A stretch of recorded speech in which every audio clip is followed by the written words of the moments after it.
بسم اللہ الرحمن الرحیم۔ محترم ناظرین، السلام علیکم۔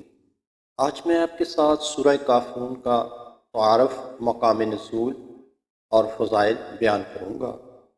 سورہ کافرون مکہ مکرمہ میں نازل ہوئی ہے۔ رکوع اور آیات کی تعداد اس صورت میں 1 رکوع اور 6 آیاتیں ہیں۔ کافرون نام رکھنے کی وجہ، اس صورت کی پہلی آیت میں یہ لفظ موجود ہے، اس مناسبت سے سورہ کافرون کہتے ہیں۔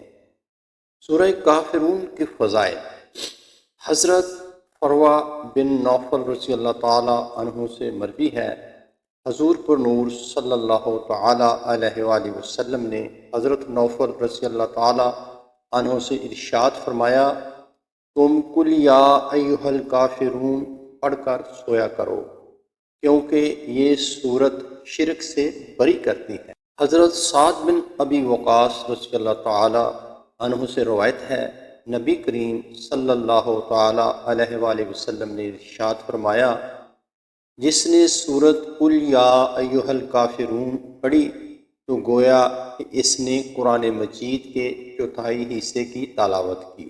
سورہ کافرون کے مضامین کی بات کریں، اس سورہ مبارکہ میں مشرکوں کے عمل سے بیزاری کا اظہار کیا گیا ہے اور کافروں کی اس امید کو ختم کر دیا گیا ہے کہ مسلمان اپنے دین اور اللہ تعالیٰ کی عبادت کے معاملے میں کبھی ان سے سمجھوتا کریں گے۔